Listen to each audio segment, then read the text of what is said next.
Jameson and Ringo, delving into the psychological aspects of both characters. Would you like me to proceed with this direction or make any adjustments? Proceed.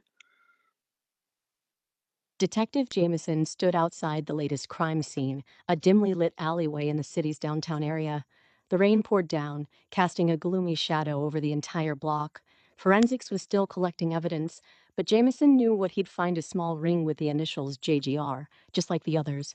As he surveyed the area, Jameson's mind turned to the profile they'd built on the killer.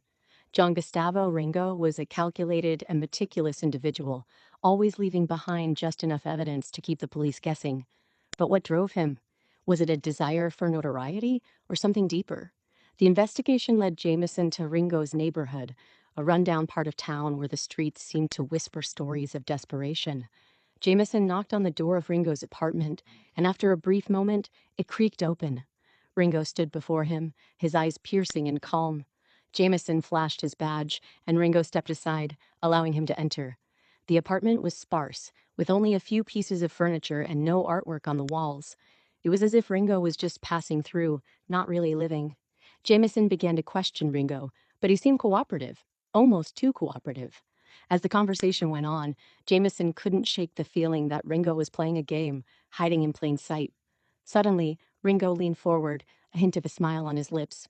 "You know, Detective, I've been expecting you. I've been waiting for someone to understand me, to see the world through my eyes." Jameson's instincts screamed at him to be cautious, but he leaned in, intrigued. "Tell me, John, what do you want me to understand?" The story's unfolding, and the dynamic between Jameson and Ringo is getting more complex.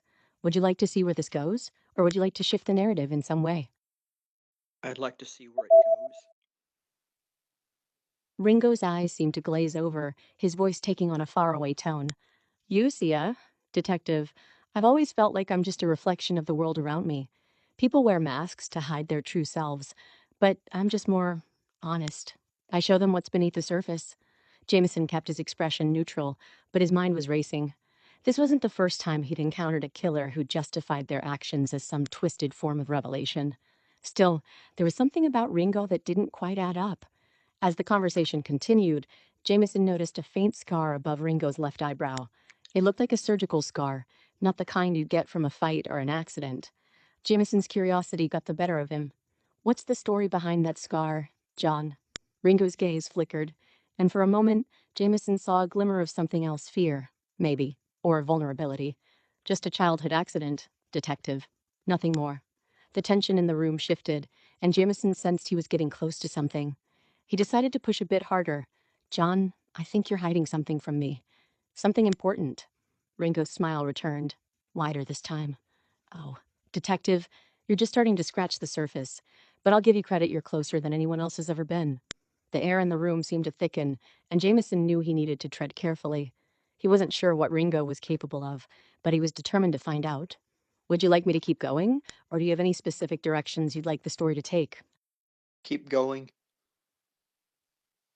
Jameson's phone buzzed in his pocket, breaking the intense stare down between him and Ringo.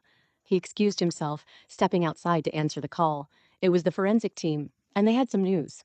The ring left at the latest crime scene had a tiny inscription on the inside, a single phrase, barely legible, but it looked like a code. Jameson's mind started racing with possibilities. He went back inside, his eyes locking onto Ringo's. "I think we're done here for now, John, but I'll be back." Ringo nodded, his smile still plastered on his face. "I'm looking forward to it, Detective. I'll be waiting." As Jameson left the apartment, he couldn't shake the feeling that Ringo was playing a cat and mouse game with him. The code on the ring was likely the key to unlocking Ringo's next move. Jameson headed back to the precinct, determined to crack the code before Ringo struck again. Back at the station, Jameson gathered his team to discuss the case. They pored over the evidence, trying to decipher the code. It wasn't until one of the younger detectives, a tech-savvy rookie, noticed a pattern that they finally made progress. The code was a simple substitution cipher, but it led to a website, and on that website was a message that made Jameson's blood run cold. The message was a single sentence, addressed to Jameson himself. "Meet me at the old warehouse on 5th and Main at midnight if you want to know the truth." Jameson knew he had to go, but he also knew he couldn't go alone. He assembled a team to stake out the warehouse, hoping to catch Ringo in the act. As the clock struck midnight, Jameson took his position, waiting for Ringo to make his move. What happens next is anyone's guess. Do you want me to continue or change direction? Continue. The warehouse loomed before Jameson, its dark silhouette seeming to swallow the light around it. He and his team were positioned around the perimeter, waiting for Ringo to show. The minutes ticked by, and Jameson's tension grew. Suddenly, a faint noise came from the rear of the building. Jameson signaled to his team, and they moved in, surrounding the entrance.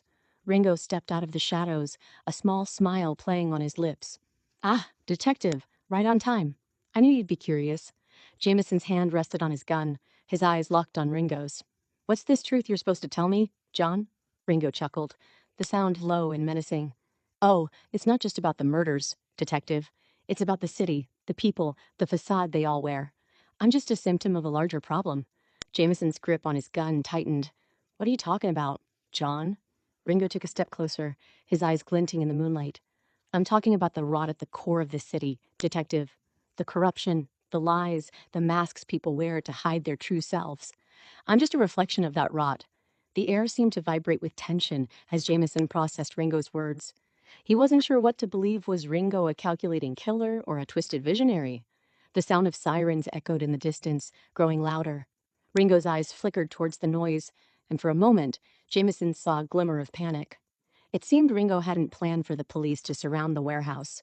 With a swift movement, Ringo pulled out a small device from his pocket and pressed a button.